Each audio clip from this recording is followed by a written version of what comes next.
Welcome guys, welcome to our channel. देखिए, आज हम लोग जिस चीज़ के बारे में डिस्कस करेंगे वो है टाइम फ्रेम्स। अब देखिए, अभी एक स्टूडेंट है हमारे, उन्होंने हाल में ही अपनी पेपर ट्रेडिंग मतलब कोर्स करने के बाद पेपर ट्रेडिंग उन्होंने कंप्लीट किया है।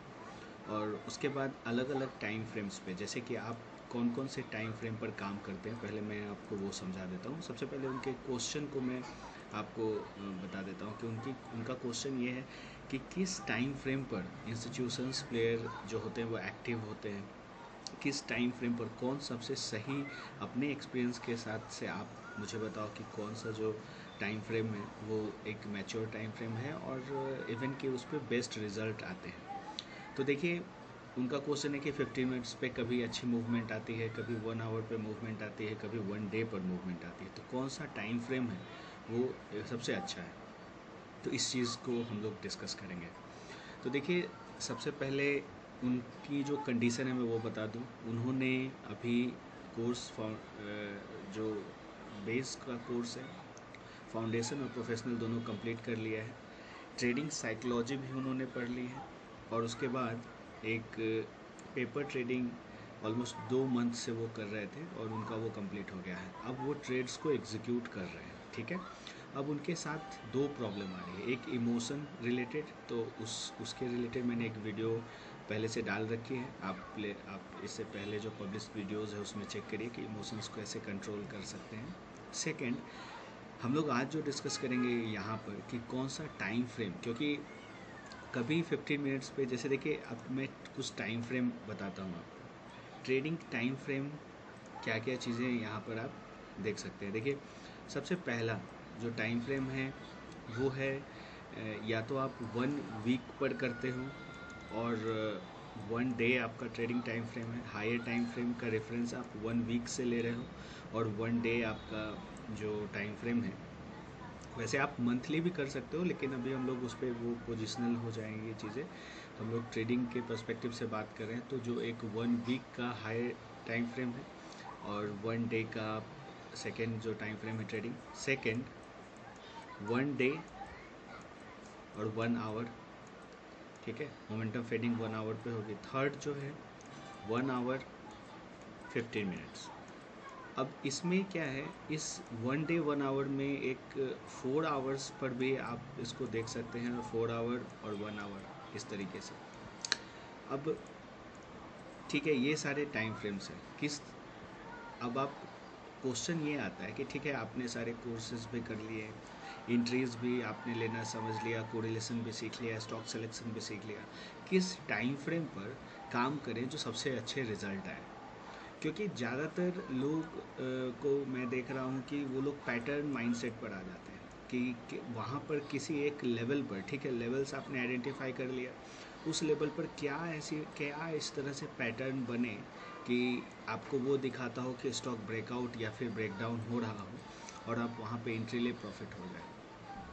तो सबसे पहले इन चीज़ों को कि कौन सा टाइम फ्रेम बेहतर है, इसे हम लोग समझने की कोशिश करते हैं। देखिए, इसका जो आंसर है कि ये डिपेंड करता है कि उस टाइम पर, जैसे कि अगर आप 1 आवर 150 मिनट्स पर ट्रेड ले रहे हैं, तो डिपेंड करता है कि उस समय जो फ्लो है वो किस तरफ है। अगर फ्लो एक डायरेक्शनल पहले से ट्रेंडिंग है मार्केट, और उसमें अगर आप 1 आवर 15 मिनट्स पे काम कर रहे हो, इवन इससे लोअर टाइम फ्रेम पर मैं सजेस्ट नहीं करता, 15 मिनट्स और 5 मिनट पर भी आप किया जा सकता है। लेकिन जो मैं ट्रेडिंग करता हूँ ऑलमोस्ट 1 से 2 दिन में जो टारगेट्स मिलते हैं वो 1 आवर 50 मिनट्स पर होते हैं। लेकिन हम लोग अभी कंसर्न्ड है इस चीज़ों में कि कौन सा सबसे बेहतर टाइम फ्रेम है, इस पूरे टाइम फ्रेम में सबसे बेहतर कौन है। तो देखिए, सारे टाइम फ्रेम काम करते हैं, आपको फ़्लो चेक करना पड़ता है।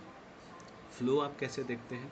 फ़्लो आप जो बायसनेस आप बनाते हैं डायरेक्शन का, वो होता है डेली टाइम फ्रेम पर, ठीक है, डेली टाइम फ्रेम पर। तो हम लोग इस चीज़ को थोड़ा और समझते हैं। अब देखिए, ये जो चार्ट है, कोई हम लोग इसे कुछ चार्ट्स के थ्रू समझेंगे। अब जैसे देखिए यहाँ पर, अब यहाँ पर फ्लो क्या है, अगर हमें डिवीज़ लैब में ट्रेड्स अगर हम लोग यहाँ आइडेंटिफाई कर रहे हैं तो किस तरह से कर सकते हैं। देखिए सबसे पहले ठीक है, अब आप ये मूवमेंट देख रहे हैं, यहाँ से ट्रेंड पॉजिटिव होता दिख रहा है। आप देखिए इस लेवल को, आप इस लेवल को देखिए, यहाँ पर क्या था, सपोर्ट था, सपोर्ट है।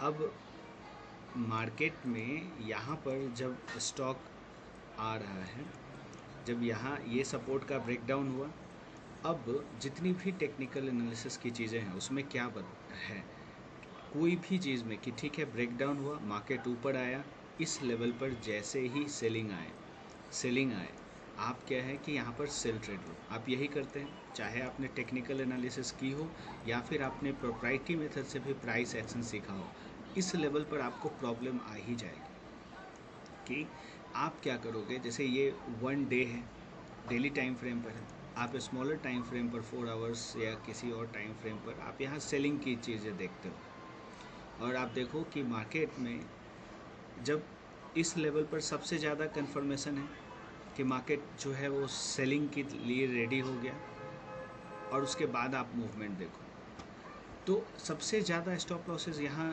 होंगे, स्टॉप लॉसेस यहाँ होंगे, ये सारे स्टॉप लॉसेस हिट हुए। ऐसा क्यों हुआ, क्या चीज़ें मिस कर दी यहाँ पर, ऐसा क्या हुआ कि 1 डे 1 आवर का ट्रेड है वो काम नहीं किया, ऐसा क्यों।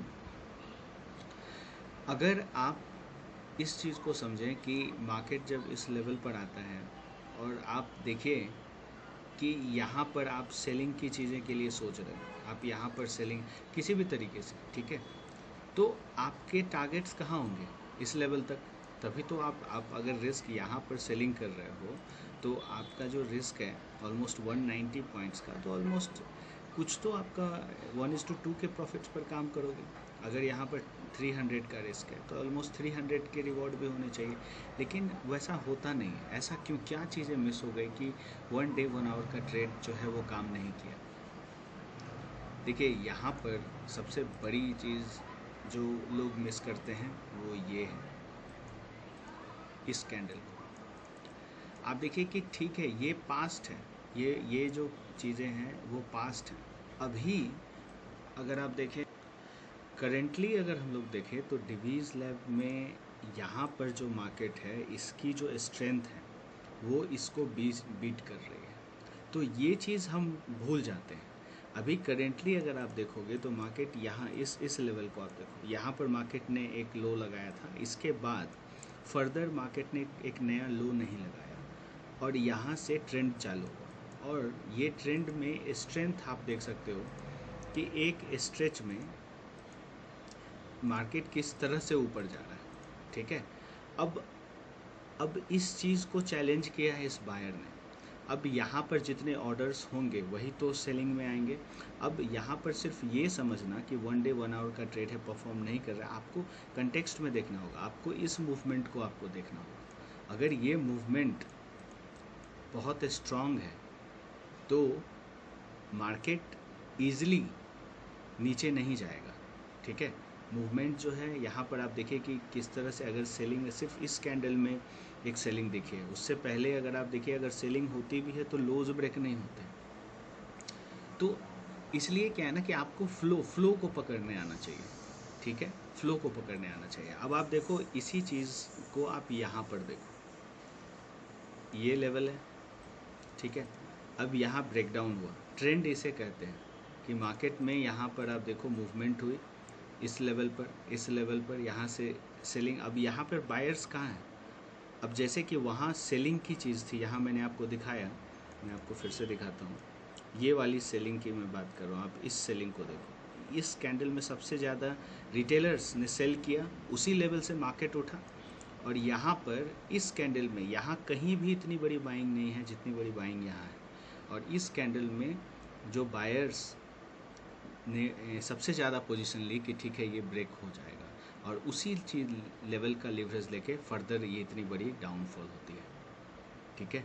तो आपको हमेशा जो है सो फ्लो को चेक करना है और स्ट्रेंथ को चेक करना है। सिर्फ एक ही पैरामीटर नहीं होता है इन चीज़ों का, और भी कई पैरामीटर्स होते हैं, लेकिन एक चीज़ मैंने आपको बताई कि करेंटली मार्केट में किस तरह की मूवमेंट चल रही है। आप डेली टाइम फ्रेम पर आप उसे देखोगे तो फिर आपको किसी भी स्टॉक में अगर आप देखेंगे तो वही चीज़ें आपको विजिबल होंगी।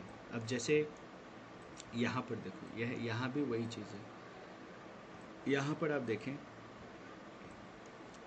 कि ये मार्केट में यहाँ एक रेसिस्टेंस है, इस लेवल पर यहाँ पर एक रेसिस्टेंस एरिया है, ठीक है। अब ये एक प्रॉपर रेंज है, ये एक प्रॉपर रेंज है, मार्केट में मूवमेंट हो रही है। अब देखिए कि मार्केट जब इस लेवल को ब्रेकआउट करता है, सस्टेन नहीं करता है, यहाँ पर जब आ रहा है, आप देखो कि इस एरिया में यहाँ पर लो इस पॉइंट पर है। आप इस मूव ने यहाँ पर सबसे ज़्यादा रिटेलर्स ने यहाँ पर बाइंग की, ये है रिटेलर्स की बाइंग, मार्केट नीचे आ गया। अब इस लेवल पर जिन लोगों ने इस मूव को इनिशिएट किया था वो लोग यहाँ पर पोजीशन ले रहे हैं इस लेवल पर, इसे हम लोग कहते हैं बिल्डअप एरिया। और यहाँ से अगर आप मूवमेंट देखोगे तो ये जो आपके टारगेट्स होने चाहिए, ये लेवल, ठीक है। और अगर आप यहाँ के बाद आप ट्रेल करते रह सकते हो जहाँ तक ट्रेंड जा रहा है। ट्रेंड कहाँ तक जा रहा है, ट्रेंड को कैसे देखते हैं, हायर हाइज हायर लोज, इस तरह की मूवमेंट, ठीक है, इस तरह की मूवमेंट। यहाँ पर क्या हुआ, इस लेवल के ऊपर देखिए मार्केट ने रेंज बना लिया सेलिंग। तो यहाँ पर किसी एक लेवल पर जब मार्केट इस तरह का रेंज बना रहा है तो एक अपर लेवल पर एग्जिट किया जा सकता है यहाँ, ठीक है। तो इस तरह से आप ट्रेंड को राइड करते हैं और ये चीज़ें किसी भी टाइम फ्रेम पर एप्लीकेबल है। फ़्लो जो चेक करना है आपको, फिर से मैं आपको इसके रूल्स बता देता हूँ। आपको जो फ़्लो चेक करना है वो चेक करना है daily time frame. Daily time frame पर जो भी फ़्लो बता रहा है उसके अंदर आपको फिर से, जैसे मूवमेंट यहाँ से फॉल आ रहा है, इस लेवल पर मार्केट है, आपको लग रहा है कि ठीक है वीकनेस है, तो अगर रेंज है तो अपर एंड से आप सेल कर सकते हो। ट्रेंडिंग अगर है तो स्मॉलर टाइम फ्रेम पे अपर लेवल से शॉर्ट कर सकते हो। इस तरीके से आप फ्लो को पकड़ के एक अच्छे मोमेंटम को राइड कर सकते हो, ठीक है। तो ये सारे कंसेप्ट्स हैं। और एक चीज़ और कि अभी इस करेंटली बैच में कुछ सीट्स अवेलेबल हैं, अगर आप रजिस्टर करना चाहते हैं तो अभी कुछ डिस्काउंटेड प्राइस पर मैं ये कोर्सेज़ को कर रहा हूँ। तो अगर आप इंटरेस्टेड हैं आप मुझे ईमेल या व्हाट्सएप कर सकते हैं। Alright, thanks for watching.